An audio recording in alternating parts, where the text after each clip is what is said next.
This week on the Sports Initiative podcast, I sit down with Gerwyn Griffiths, the under-23s coach for the Army football team. Formerly a youth development phase coach for Yeovil Town, he discusses the development of leaders both in his Army role and with young players, the pressurised setting of the inter-service games and how to prepare his teams for this, as well as the work he does at Ecan, the coach mentoring company set up by former guest Steve Lilly. As always, we'd appreciate any help in the growth of this podcast, so please make sure you share with friends and family. I hope you enjoy.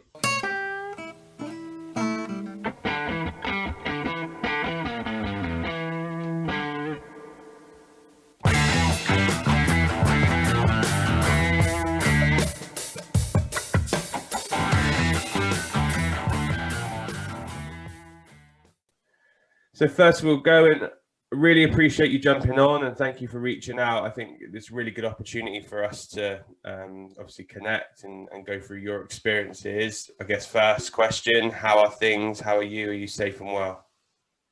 I'm very good, thank you. And I think during this pandemic, I've been quite fortunate to still have a job. And I'm grateful for that. But also, I've been in work for most of it. So in terms of mental well-being, it's just been good to have that routine sort of continue and not be disturbed too much. But at the same time, it's given me a good chance to also do a bit of reflection, spend some time with the kids and stuff like that. So yeah, I'm all good. How are you? Yeah, all good, my end. Nice to be able to get back on the grass and stuff and get back to doing some work and whatnot. So I think the same as everyone else, been chomping at the bit really to get back out there and see the players and see some football, which seems like with obviously Monday things opening up and whatnot, we're on the right path to that, which is good. So I can't complain. So for the people that don't know your background and your history, just want to talk through, I guess, what your different roles are within a footballing context. Yeah, so like most young boys, love playing football. I grew up in a small town in mid Wales, in a place called Towyn, just north of Aberystwyth, and decided quite early on that I wanted to join the army straight from school at 16. So that's what I did. I was playing good football at the time. I was in sort of the regional squads, North Wales regional squad, playing local football, and then joined the army from 16 through to now. So nearly 19 years next month. I've had a fantastic career in the army. I've also been able to continue with my passion with football. So, played football for most of that time, represented both my sort of cap badge and the army in the UK and overseas, been on some fantastic football tours, and then turned into coaching more serious as my son started getting to the age where he could kind of walk and talk, and that's why I got into coaching, and pretty much for the last 10 years I've been more serious. I've been coaching it a bit longer than that, and I've had roles with the FA as a coach mentor. I've had a role with Yeovil Town, working in the youth development phase in the academy there before it sadly shut down its academy during the pandemic. And more recently, I've got involved in a non-league side, Amesbury Town, who are playing in the Wessex Premier Step 5. For the last 3 years, I've been the head coach of the Army under-23s, which is kind of my biggest passion and the role I absolutely love the most. I'm not going to lie about that. Just something that's close to me, being a 17-year-old joining the Army and being in that squad as a player, to then kind of do flip reverse and now come back as the head coach means a lot to me. So that's currently what I'm doing. I'm also a coach developer for Steve Lilly's Ecan, which is doing brilliant. I know Steve was a guest of yours, and that's great to see that it's flying at the minute. So yeah, that's what I'm doing. Quite busy, to be honest. The full-time role being in the army is busy enough, but parallel to that, I've just been trying to get as much experience and exposure I can as a coach. Yeah, I think obviously Steve came on and he was a great guest and spoke about this Ecan project that was kind of in its infancy when he came on. And I think, he's from what I've seen on social media and people I've spoken to, as you said, it seems like it's flying at the minute, which doesn't surprise me at all with some of the people that he's got involved and obviously him himself being very good. If we, I guess, go to the start in terms of the army experience and the army, the army experience in the sporting context. So how does army sport work? What is the structure of it? What does it look like for people that are, are in the army and want to continue playing football at a decent level? So, sport is massively promoted in the army, and the biggest reasons for that is it underpins a lot of what the British Army is about. It's team cohesion, leadership, the competitive side, so the will to win. It needs to be it needs to be there sort of weekly in a unit or any sort of establishment. When you're not in training or not on sort of pre-deployment critical works, you tend to find that every Wednesday afternoon is assigned to sport, and locally, so in your regiment, so almost like grassroots, you can play and you'll get just a group of guys and girls on the football pitch playing football at that level. If they're kind of excelling at that level, they can then represent their cap badge. So you've got different cap badge. So for example, my cap badge, Royal Engineers, you might play the Royal Signals, the Royal Artillery, the REME, and you tend to get fixtures there once, maybe twice a month, and that's pretty competitive.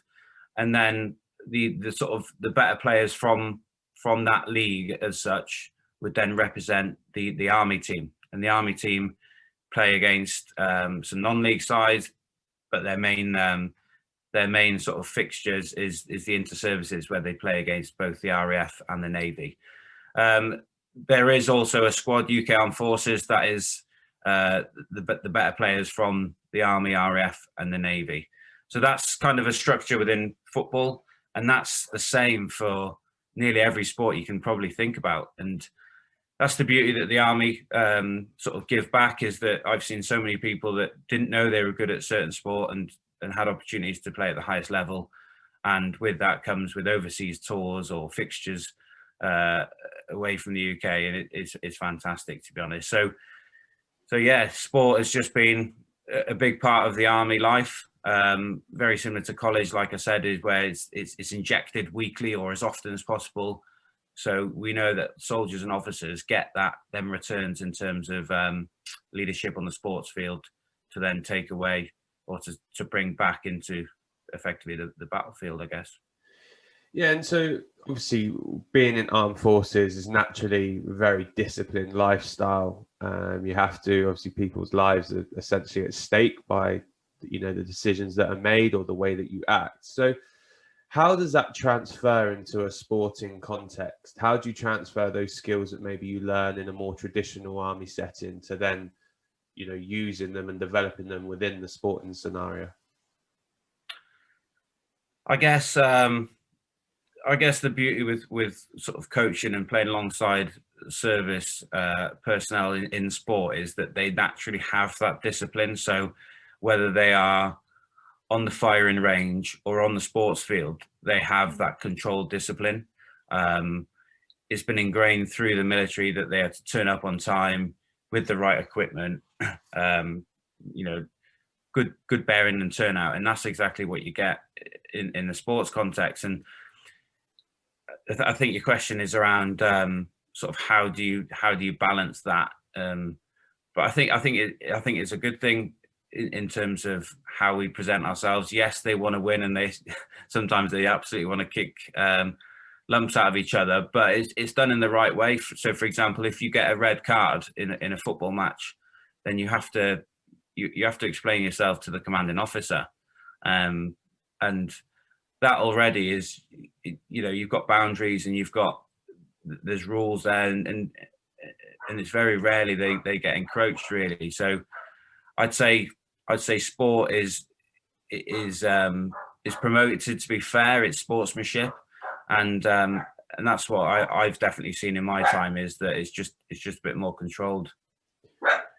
And then from your perspective, I appreciate we're jumping a little bit here. How do you integrate, or how do you use the discipline side that you've learnt within the army in a development context? So if you look at your work with Yeovil Town, etc., what do you use from what you've learnt in an army context within that side to encourage discipline, to encourage leadership, etc.?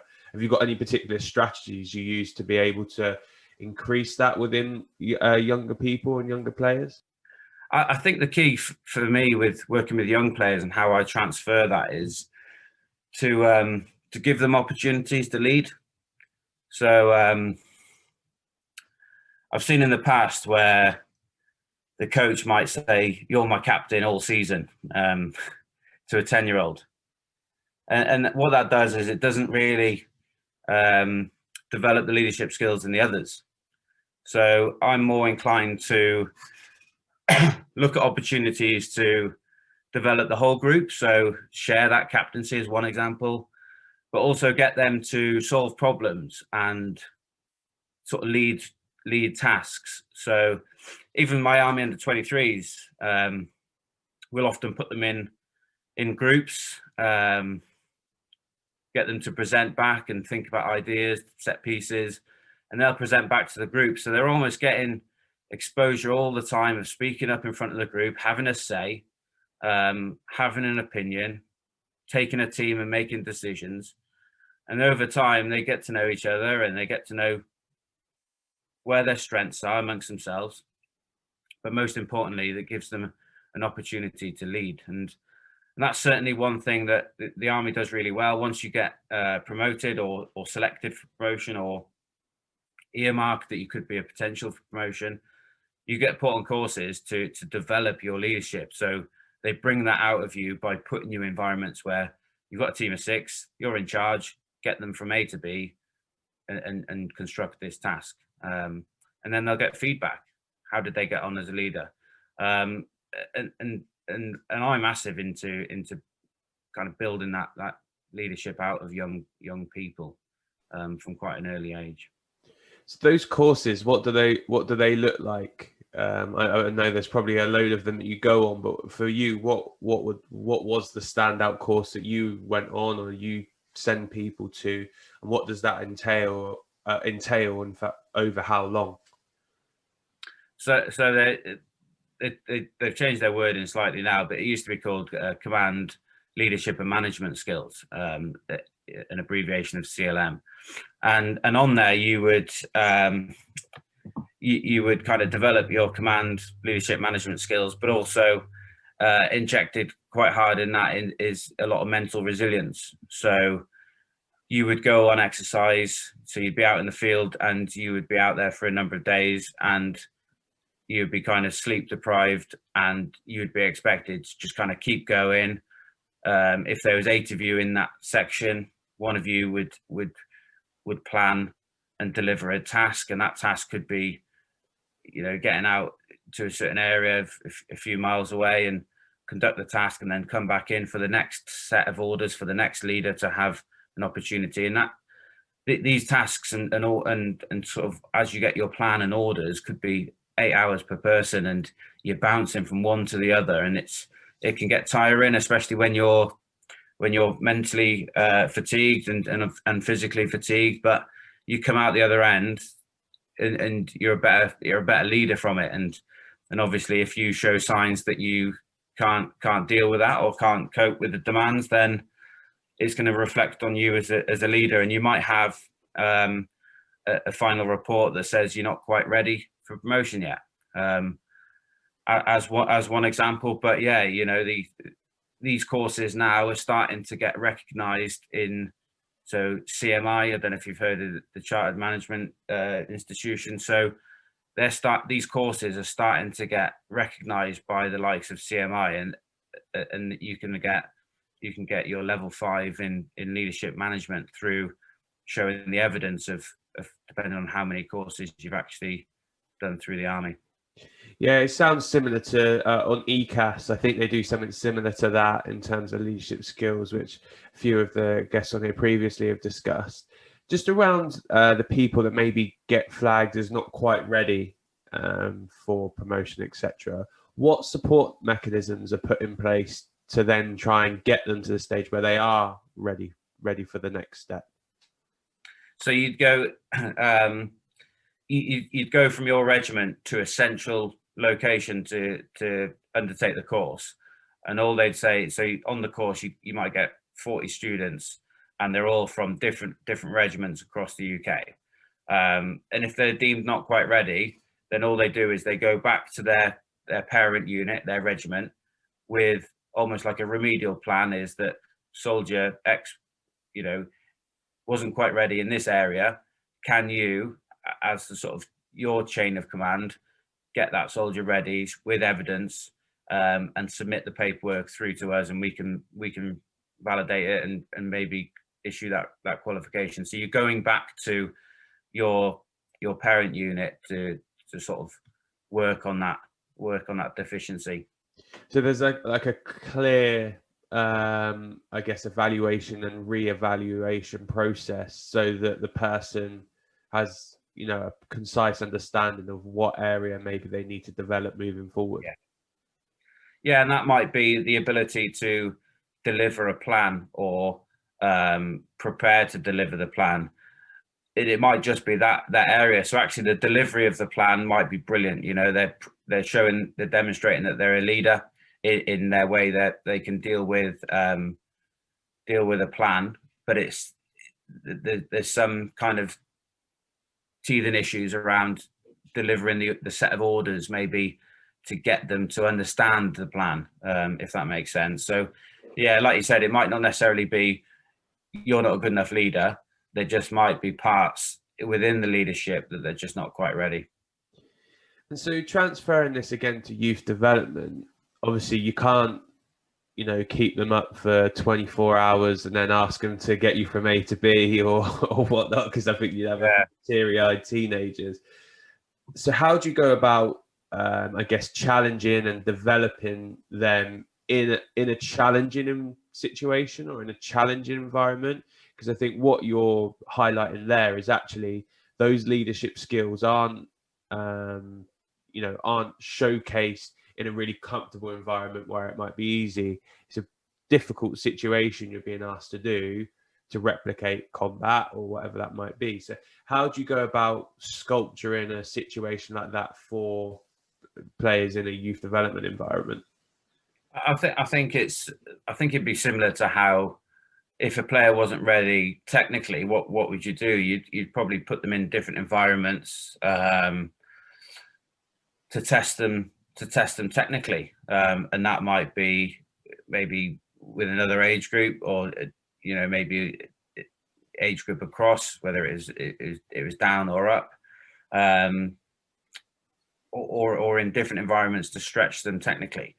Equally with with their leadership, it just might be the very same. So you might want to put them in different groups. You might want to give them more exposure to leading, or you might want to simplify things, so strip it right back again. If you've been asked to see them in an environment and they've kind of struggled, then can you strip it back and build it back up? So it's almost making baby steps. Maybe that first step was a bit too much for them, or leading in front of certain characters might have been too much, where this player found it really tough, trying to lead them type of characters, where next time you might put them in group that maybe some of the quiet players, that they're going to feel confident leading that group of players, and then that will springboard to the smaller step then to maybe some of the challenging players that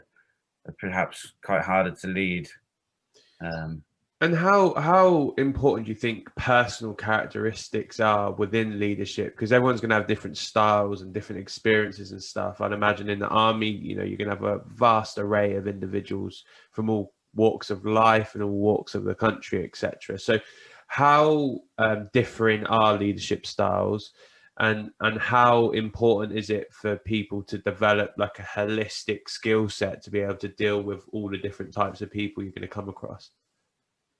Yeah, I think it's a challenge for sure, and I think the best leaders are the ones that are able to be diverse enough to get the best out of different players, different cultures, and different teams. I think we've seen that kind of in the Premier League. There's an array of backgrounds in most teams now, and the Army's very similar. And I will say that I think managing people in my army role has helped me in my coaching role, because the Army, everybody's from the different parts of the world, and they've all got a different story.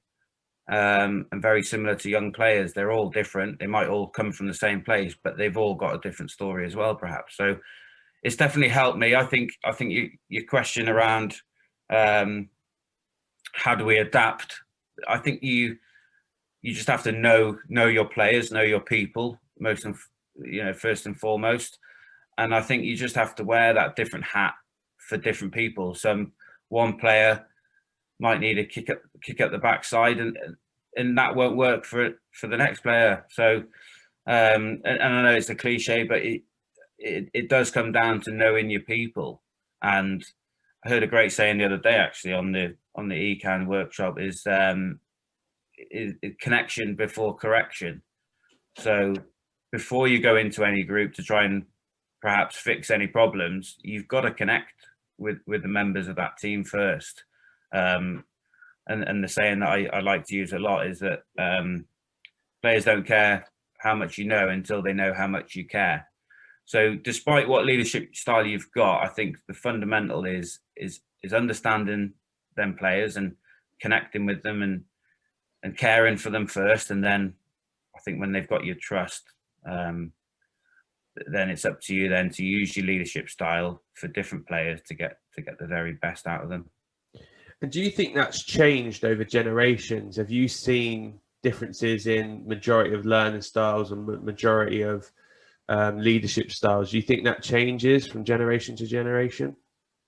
100%, absolutely, and probably more so for me, having spent nearly the last 2 decades in the Army. When I first joined the Army, it was very much whatever you did, it was just do that now. It was do as I say and do it now, and with no explanation around it. Where now, the digital age that are coming through as well, they probably want to know a bit more about, why am I doing this? Is it in my rights? And it comes with, if you're in a leadership role and you're making decisions, you just need to be a lot more careful with what you can and can't do, and why you're doing it. Coaching and mentoring didn't exist so much, I must admit, until quite recently. It was very much, if a soldier can't do this job, get another soldier. They're not as redundant, they're not as we're not as flush with the Army shrinking now, so we've almost been forced to have no choice to coach and mentor, because we've just got to make that one soldier that you might have for that job good at that job, and that's down to that commander or that leader. So yeah, I think it's changed massively. If you look at young people in general now, is that they want to be on their phone and nothing else, and that's worrying. This digital age comes with some worrying times, but equally they're probably a lot brighter.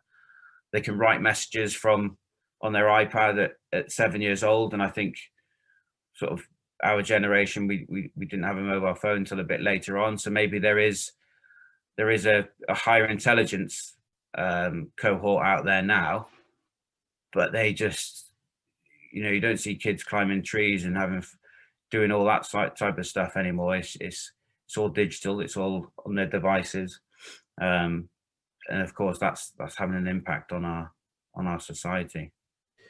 And how do you think that's challenged you within your role? Because I'd imagine, you don't want to be one of those people who say, well, back in my day all the time, because we didn't like it when people did it to us, so you don't want to do it to the end. But how's that challenge you to develop the range of skills and the range of personalities you need to be able to connect with all those different people? And have you got any specific strategies to do that? I think it's a really tough balance, and I've seen people find it tough if the example you used there, if they're so far, no, in my day we did it like this, so we will do it like this, and you can almost stick so true to your guns where you're almost, you can't cope when things don't perhaps go that way. My approach, to be totally honest, is trying to get that balance of what am I trying to achieve against sort of the culture, and also trying to teach them some of the old school skills that they do need. So yes, you have to be absolutely upfront with what you want them to do, but in such a way where they're not going to look at you like you've got three heads, because you're saying something that was told to you. So really fine balance, but we are the British Army in this context, and we have to remain kind of professional, and our standards need to be kept held high, and we have to be professional at all times. So there is an absolute need to meet them standards, and I think if the standards aren't met, then we just have to address them standards, and some of these junior members that are coming through might have to change their ways. But equally, if you're trying to deliver something and they're not responding to your way, you might have to respond to their way to get them to fully understand what you want. Perfect. So moving on from that slightly, I actually I managed against the under-23s group a number of years ago, probably looking at 8 years ago now. So it would have been a little while ago come up, and obviously it was a really fierce competition, but when you came off the pitch, obviously everything left there, etc. When you're going into service tournaments or games, I can imagine that's going to be a highly pressurized and highly stressful environment, I'd imagine. How do you go about preparing the players to remain controlled and disciplined within those environments? Because you desperate to win, as each service is, but obviously you don't want anyone to go over lines or step over lines, etc. So how do you go about preparing groups for that environment? Yeah, and it's good. A lot of people do comment on sort of the inter-services, because at times the emotions can get the better of the players, and it suddenly turns into a bit of a scrappy competition, and whoever comes out on top might not necessarily be the best footballing team. But I think in terms of preparation, I think you just need to understand what the fixture looks like, and try and replicate what that is. And I tend to try and put them under as much stress as I can, because that's what the game looks like. So maybe tight situations or overloads. So understanding that there could quite potentially be a red card,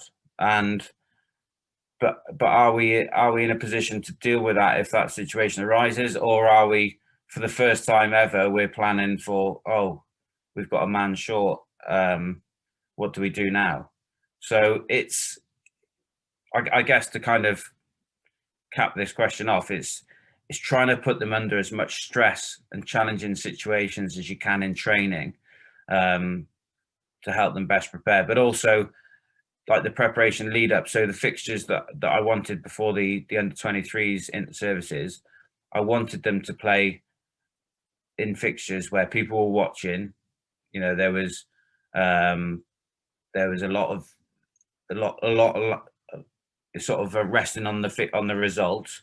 So we actually went up to Chippenham and played up there, because I knew that they'd give us a hell of a good game, and there'd be people watching, and they'd be under the microscope quite a lot. And that's what inter-service football looks like. And it's I guess it's just really looking at it and going, what is going to best set us up for this game? What fixtures have we got running into this? If it's easy fixtures and you're not getting anything out of it, it's going to be really tough come that first fixture. So it's replicating what the fixture looks like in ways. And would you replicate it in terms of like warm-ups, etc.? Would you have certain pre-briefs and debriefs you do between each game that you'd replicate in the series of games moving up to it? I don't know where these games take place, but would you replicate kind of being in a similar like hotel or barracks, etc.? What does that look like from I guess the operations side, trying to get the players ready? Do you replicate all that side as well? Yeah, we do. We try and so if we know the fixture is going to be a 2:00 kickoff, at home, we'll try and get as many 2:00 kickoffs as we can at home. So that routine in the morning stays the same, and we do try and keep the same routine. Match day will look the same routine, and the players or the captain owns that in terms of getting the group together for a walk or something in the morning. D-1, if we call it, sort of, that'll be light. You know, we always try and keep the same routine, and then probably at the start of the week is when we'd have our heaviest session and really work on our plan. Nowadays as well, even service football, now we've got access to analysis. So we've sat there before and really analysed the opposition and each player and worked out what strengths and weaknesses they bring, and it gives them peace of mind to know what they're up against then on the following week. They can get a good idea of actually how they could best potentially get the better of that player or the unit or the squad. So yeah, we're trying to professionalize it as much as we can, and that's the beauty of it, is that not only is there a quality group to work with, but you get the time to work with them, and with a bit of time you can make anything kind of professionalized and have a good clear plan. Good occasions, actually. You should come down. So how often do they take place? And when the world stops catching fire, I might take you up on that. Yeah, so they're every year. So for the 23s, it's normally February time, and then the seniors, it's just a little bit later, so March time. They did make a decision to cancel the 2021. I think it, in my personal opinion, quite premature, given the fact that the back half of the year looks like we could be back to normal jogging. So, but they made a decision back in February to cancel the 21 tournament. So I don't know if they could retrace that, but we might have a gap this year again. So next year, I guess, 2022. And so obviously with that being a once a year occasion, that's probably adds to the pressure around it, because you look at Premier League, for example, you're either playing the Tuesday or the Saturday after. So if you do have a bit of a stinker, you can rectify that within however many days. Yeah. But kind of similar to the boat race, and I've heard Sean Dice talk about how he did a bit of learning from those guys in terms of the pressure of it being like a one-off thing throughout the year that you're training for, really. How do you go around managing, I guess, the periodization for the lads coming into that, but also the emotions leading up to it? Because I can imagine if you've got it in February time, you could get it where in October you're going, oh, it's close, and then December you're like, oh, once Christmas is over, we're there, and in January it like the intensified build-up could obviously again lead to the emotional reaction. So how do you go around managing the months beforehand for the players? So yeah, on a good season, we could have our first kind of training camp. We call them training camps, where we'd have probably 3-4 days together, and have a fixture in there, but also some good training and start building a bit of an identity. We start that in September, and then we try and get a game, a training camp every month. And you're right, and I think it's certainly something that I've tried to get my head around is how do you kind of downscale the tournament, which is just 2 games. You know, we're not looking at a Euro tournament here where you could play 7 or 8 games. It's two games, 180 minutes. So much can go wrong in that time, and by fluke or by chance. And although we lost to the better team last year, which was the RAF, you know, we conceded to them in the 94th minute with a penalty. And the year before, we had an own goal, a red card, and again conceded in the last minute to draw the game. So it's a difficult one because so many things can happen. You might not get your influential player released from work for that 2 weeks, and he might just had something on for that 2 weeks, that the only 2 weeks of the year that you could probably end up without him. And you've got to be prepared to have all this. So I've kind of probably changed my outlook in the fact that doesn't become our biggest priority. Yes, it's definitely a tournament that we want to win, but developing players over the course of the season is where it counts. And I've measured success more on how many players go into the senior team, as opposed to how did we get on in the 180 minutes.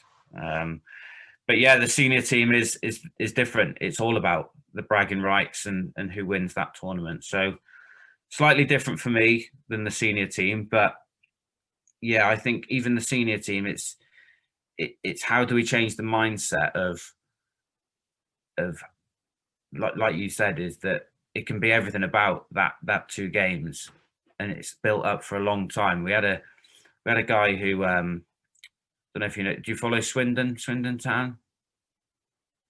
Yeah, so Swindon Town, you've got Tom Broadbent there, who was in the army team, and when we were teammates together, I asked him back to come and speak to the army in the 23s about sort of about what advice could you give, and he even said, you know, he's gone on to play a number of league games in League Two and League One, and he describes it as there's nothing like it when the inter-services, like, you know, this is must win. You put your life on the line, and he's played some big games and some big derbies in league football, and he said that nothing like that,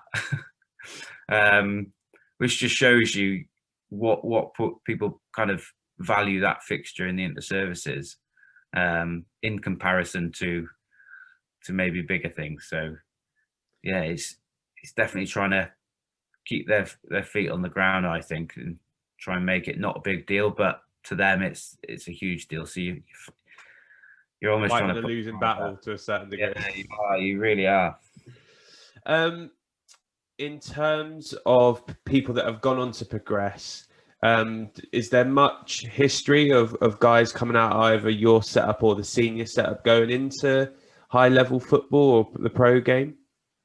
Yeah, so Tom Broadbent, which I named there, you know, he made a decision that he wanted to leave the army and try and become a professional footballer, which is, you know, fair play to him. He really give it a shot and got a bit of a breakthrough at Bristol Rovers, and I think he did a season there and did really well. And a lot of good news stories come of that. You know, the soldier's now gone from the Royal Artillery, which he was the cap badge he was in, to professional football, and then he bounced into Swindon, had a great season last year, obviously gaining promotion, and yeah, he's influential in the derby against Oxford this year, and yeah, and the fans love him, and he's doing really well, and he's our biggest story to date. But beyond Tom, there's quite a few players that have actually gone on and done really well and gone up through the leagues as well. So the army has produced a lot of good footballers. I know that there's a few players in the senior team at the moment that are sort of playing a good level beyond. in the National League South at Hungerford, and the service personnel in a lot of these top teams. Because a lot of them have got different stories. They might have got released from a pro club that they've been at through their whole childhood, got released or maybe not offered a scholar, and then joined the army, and then not realised actually I can kind of be an elite sportsman in the army. So they're the ones that have that are doing really well on the sports scene at the moment. Perfect. And I kind of listening to what you said about Tom there. I'd imagine that, you know, it's become quite a trend for big events to have speakers come in beforehand just to talk through their experience or highlight certain areas. I'd imagine within your industry, you're going to have some amazing stories from some incredible people. With your time in the army, is there one in particular that stood out to you in terms of an individual who like kind of came in to speak and, you know, really affected the guys before they went in for these types of fixtures? Yeah, so before I took on the under-23s head coach role, I was involved in the senior team as their performance analyst, and every year, sort of the night before the first game, the gaffer would try and get some guest speakers in, and we would, you know, get comfortable for the evening, maybe a little bit of a quiz before it, but we try and get some leadership chats with people. And we had two guys. One, his name is Mickey Yule. Involved in an incident and become an amputee, and he's since sort of spun it on his head and become sort of a Paralympian champion, and he's absolutely fantastic. And you know, he speaks about his daily struggles and how he overcomes them. So he's definitely one that sort of sticks out for me. And the other one is a guy called Brian Wood, who, when he was in the army, he was an army footballer, and he's got a huge story, and he's doing really well. And he's got a film in his life about to come out on BBC called Danny Boy. And again, I've watched him kind of progress in terms of his brand and his sort of the amount of people that want him as guest speakers, because he's got a great leadership story about how he had to kind of attack the enemy in a situation in Iraq and sort of overcome that, and some things in his personal life and mental health issues. So he's got a fascinating story. If you know, them two guys for sure are two that stick out for me. And I imagine what that does do on an eve of these games is probably put stuff into perspective, kind of linking to what we said before. If you've been going on for 4 months and everyone going, you have to win that game. You know, if you have a guy who comes in to discuss a life or death situation in Iraq, whilst you guys will probably be acutely aware of that, more so than the general public, probably does put it into perspective a little bit in terms of say, this is a football match. Yeah. This is a football match I'm playing. Yeah. And I think that the biggest benefits, it reminds us of who we are. You know, we are the army, we are the British Army, and where the Navy and the RAF have got similar traits in their sort of military ethos, we are the army, we are the boots on the ground. So it's always good to hear them stories from soldiers that, you know, that were fighting for our country, and to remind us that is what we are about, that brotherhood and that professional soldier that we are. So how do you create that atmosphere? Because I know a lot of, you know, first team environments discuss about, you know, us against them mentality, or, you know, you want to be a band of brothers, etc. How do you go around creating, you know, that atmosphere or that philosophy that actually, you know, we are one? I mean, I look at, and I don't mind saying this, I look at the Welsh, for example, and I feel like you guys as a nation have that in terms of, you look at the rugby, you look at the football, etc. it doesn't matter if you maybe don't like the guy who's in charge or you don't like some of the players. Everyone seems to pull together as a tribe and go, no, this is like our identity. Not so much in England, I don't think. But how do you go around doing that? And do you think you can pull that together in a team environment with particular strategies? I think two good examples there: the Welsh rugby and the Welsh football team for sure. And I think the Wales football use that together stronger sort of mantra, and I think that is key. I think if you show that you are in it together. The beauty that we have in the military is that when we go away, they have no choice. They are kind of on top of each other, and you're forced to kind of get to know each other and connect and everything. I think in terms of creating that team culture as a coach or a leader, it's encouraging them times that they have together. So for us, we will put things in the program where they will do a social event. They will do, we will put them in groups quite often, and it will make it competitive and remind them who we are. And like those two guest speakers, you come away from them going, I'm in the army, that's who I belong to. And I think once they feel that belonging, and they know that everybody in that change rooms or in that camp has got their back, then I think that's how evident it is. And I think once you show that you win or lose together, and that's the thing, I spoke briefly about how we lost to a 94th minute penalty, which was absolutely disappointing. But we still went out together, and we said, win or lose, we stick together, and we enjoy the night, and we move on to the next game, and then we put that right against the Navy. And it is one and all in, I think. And I think it's just I think it's kind of echoing their messages that we do things together. That's what we do here. And it's that phrase I just said there, that's what we do here. It's as soon as a new player comes in, I've started to hear the older senior players now, if any of them maybe did something that wasn't that was frowned upon a little bit, the idea of seniors players saying, no, we don't do that here.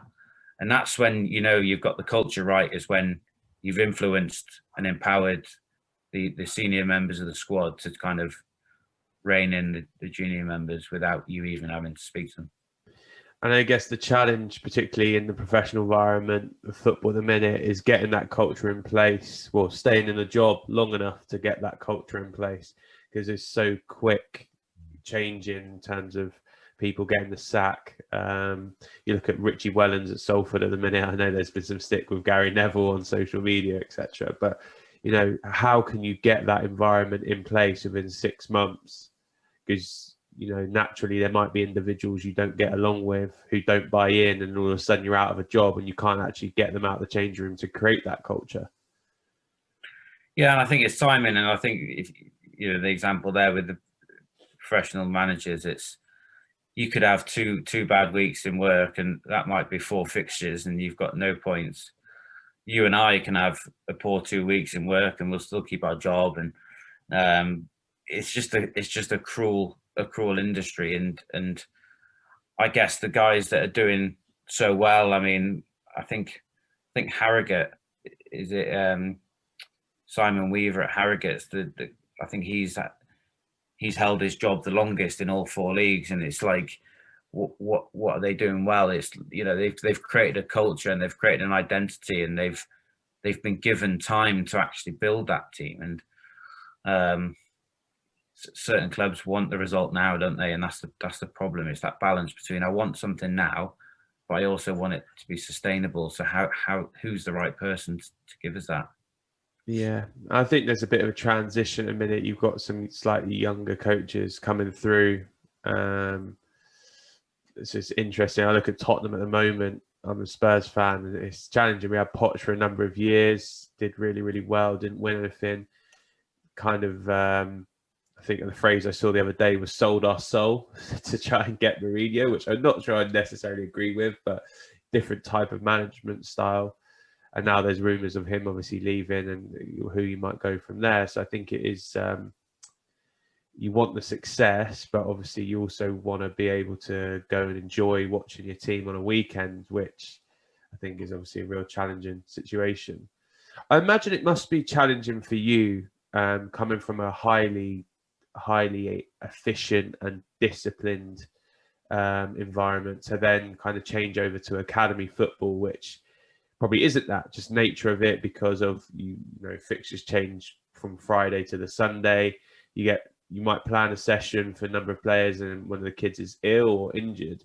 How did you go around coping with the challenges you faced going into that environment and then changing your perspective of, okay, I've been working with 23s, but now I'm working with the under 14s, so I need to change the way I'm going to act in order to cater for their needs? I think any coach now, and you learn it on the courses, is that you can't just think that you're going to get your golden 16 players and you can have an 8v8 on the size pitch that you imagined. You've got to be adaptable. You've got to be flexible, and you've got to be real.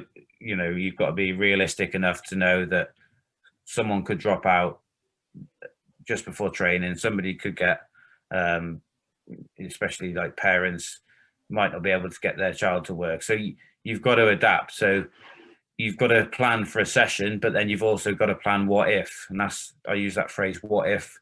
What if 2 players don't turn up? What if one more turns up? What if you get there and you've got an older player joining in your session? So it's coming equipped with, oh, if this, if that, I will do this. I will play with a magic man. I will play with a back 3. I will play with this.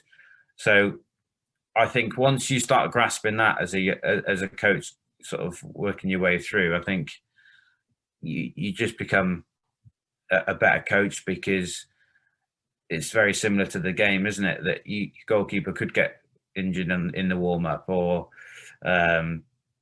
you might have. You normally play a back 3, but you're playing a back, a back 4 and 2 centre halves because one's injured and one gets injured in the first 5 minutes. What do? You might have to play a midfielder in defence. So I think it's just the needs of a good coach. So instead of trying to worry about it, it's accepting it and accepting that it's going to improve you as a coach. But at the same time, is you've got to be prepared to stick by your decisions. How did I find it, kind of being military into that? Yeah, it's no problem. I like I said, I've been coaching grassroots for quite a while now, and yeah, it just happens, doesn't it? I think I've worked on a figure of about 15-20% of your players probably won't arrive that you think, whether that's ill, family event, or something or other. It's you've got to preempt it.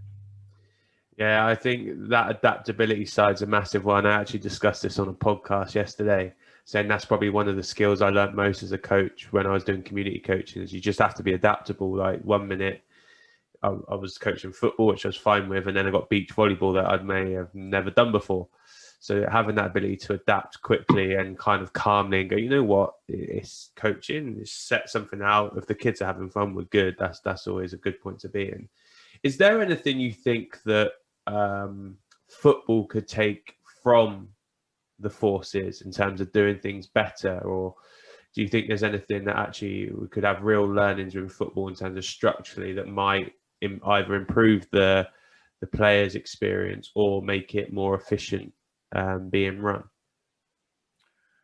You're referring more to the elite environment? Yeah. So I think looking around the sort of the military circuit now, and the football circuit, and they've got everything. They've got the analysis, and if I look at it from a military perspective, if we were to do a mission of some kind, we would do an after action review. So that's happening in football, and Huddle and some of the softwares.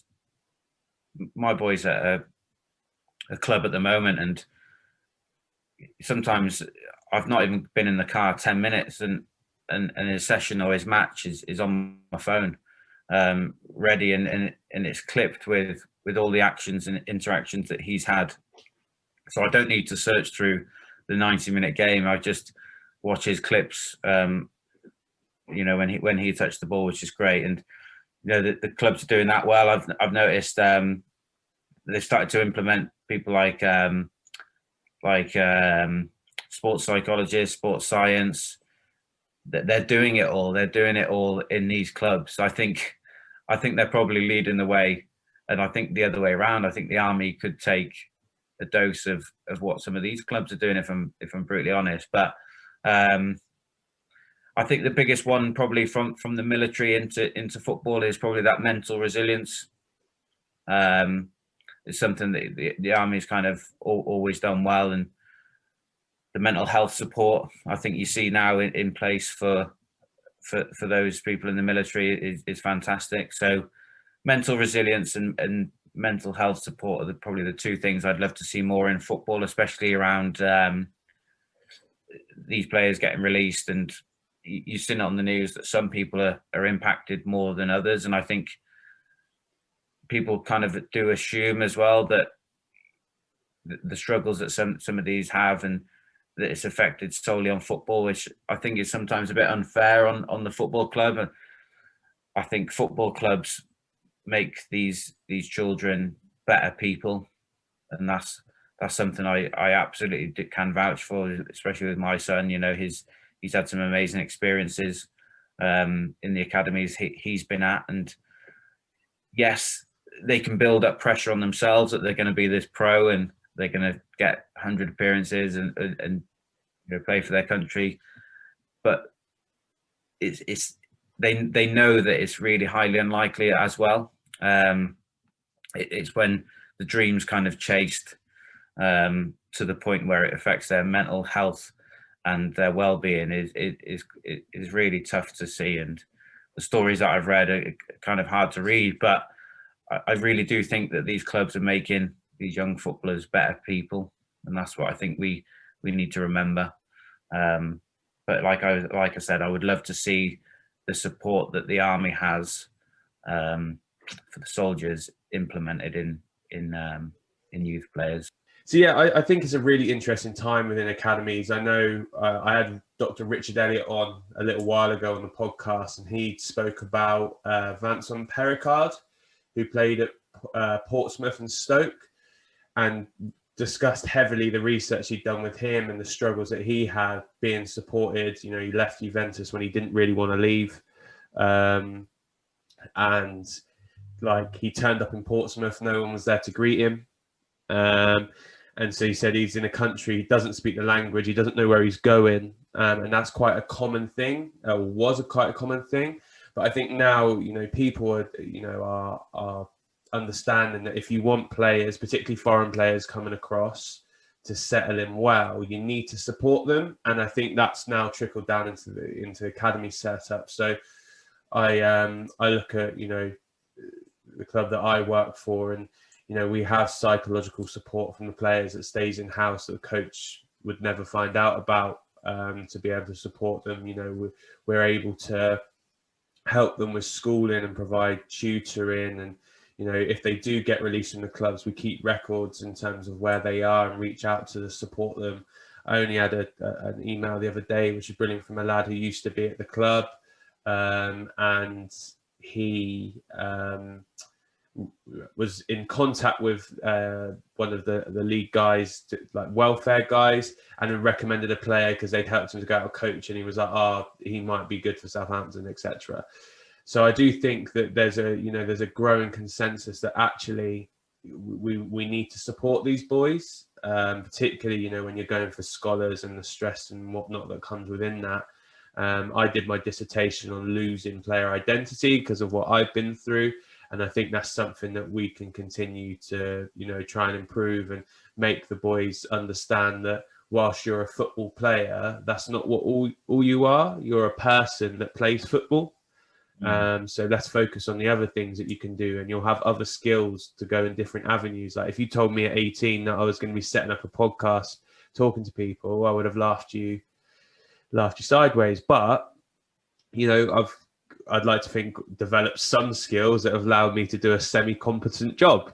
And I think that, that's what you need to highlight to boys. Whilst you play football, you're developing skills that can help you in life, help you holistically, and we can give you some great environments and experiences to be a part of, being it going abroad or playing other teams or being in a team environment. But actually what you're doing is developing a skill set and a resilience and a work ethic that you can transform to any part of life that you want to, or any part of life that will come up and might deal with challenges.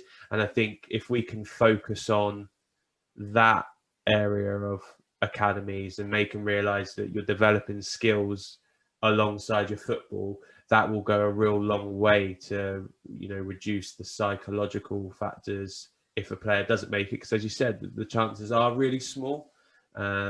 Just realizing that and saying, yeah, but I've had a great journey and did some amazing stuff along the way.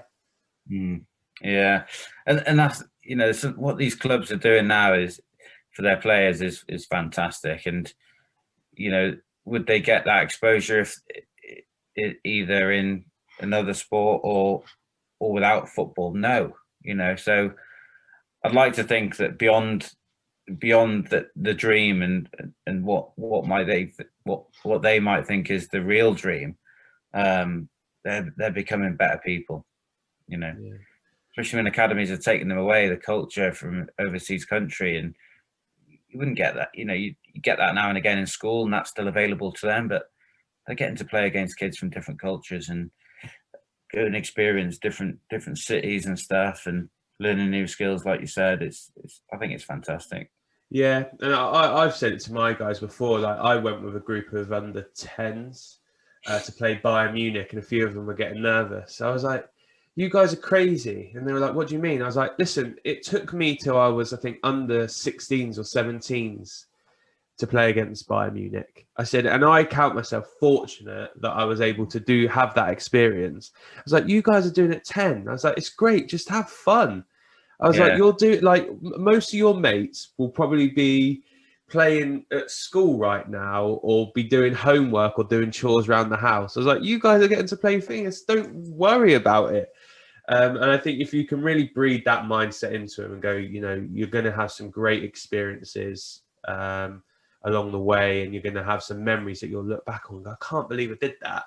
Then that's far better thing. And I understand you've got to let kids dream. I understand you've got to let them have those goals and assist them in, doing all those things.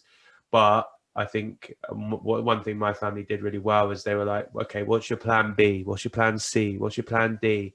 And realizing if it doesn't happen, that doesn't mean that's the end of your life or the end of you as a person.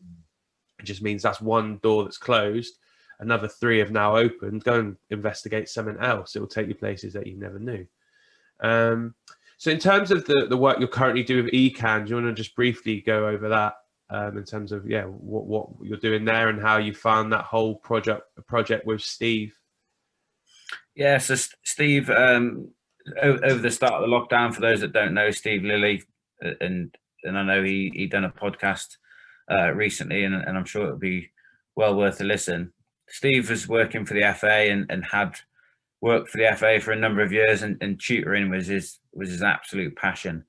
And I think when the FA decided to get rid of a lot of its staff, so tutors sort of got made redundant, the coach mentoring scheme stopped. So Steve recognised that that there was a bit of a void that he wanted to fill, and started up his own coaching network, coaching advisory network, so Ecan.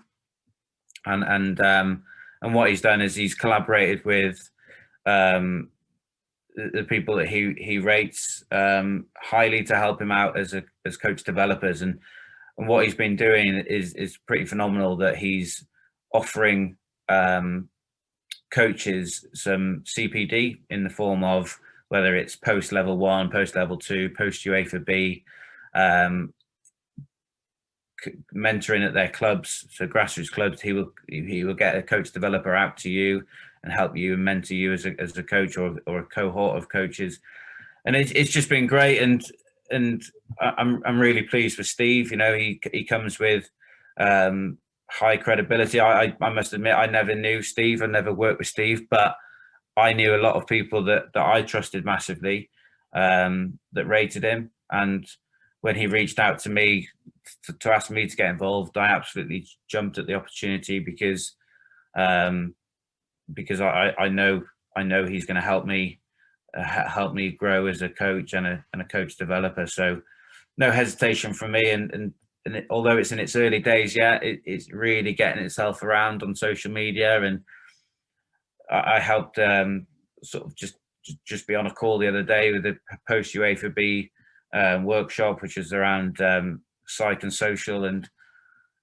he's got some absolute fantastic guests that's helping him out. And it's a no-brainer if you're a coach that's struggling to get on any sort of formalized FA coaching calls, then definitely worth giving Steve Lilly at Ecan a shout.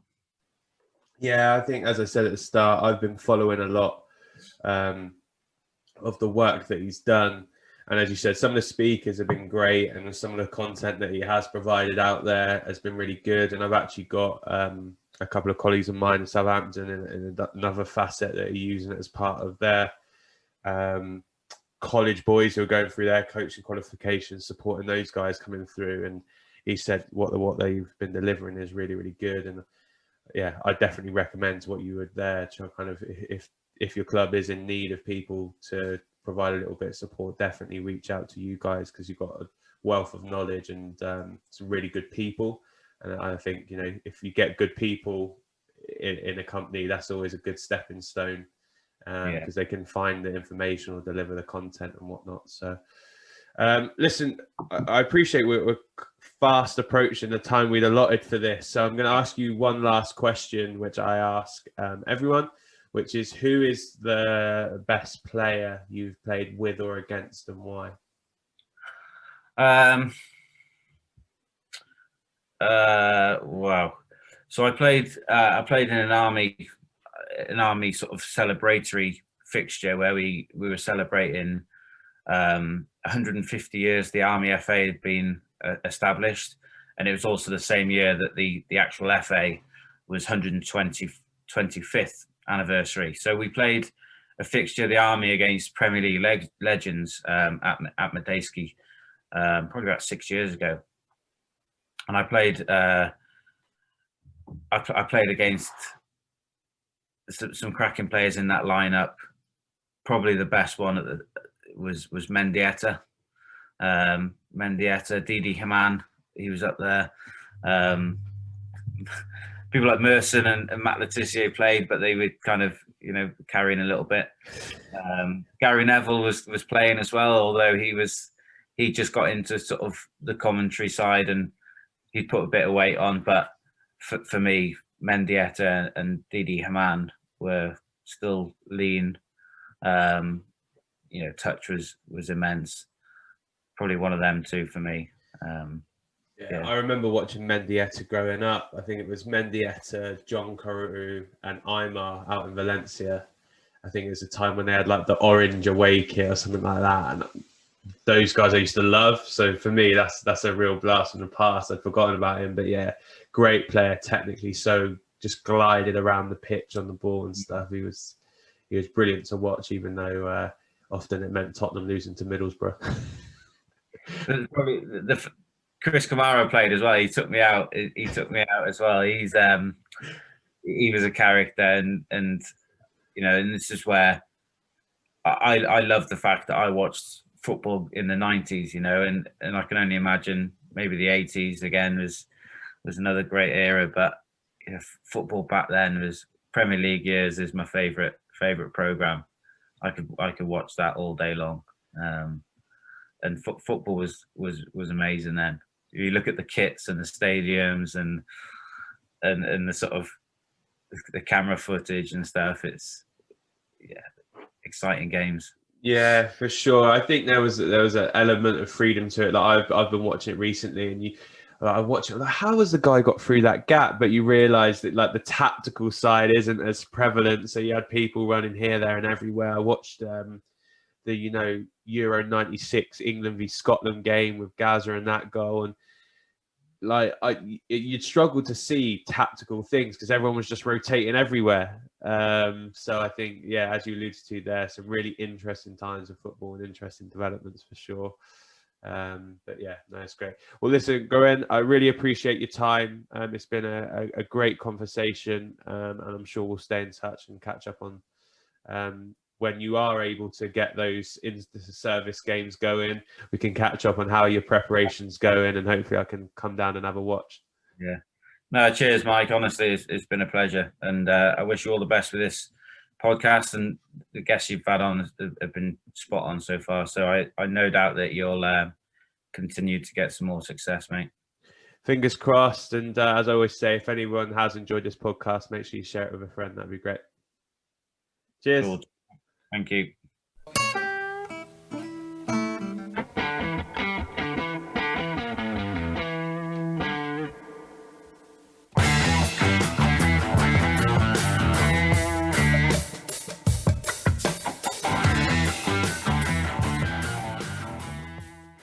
Thanks for listening to the Sports Initiative podcast with me, Michael Wright. Please remember to follow us on Twitter, Facebook and Instagram at the Sports Initiative Podcast, and share this podcast with friends and family.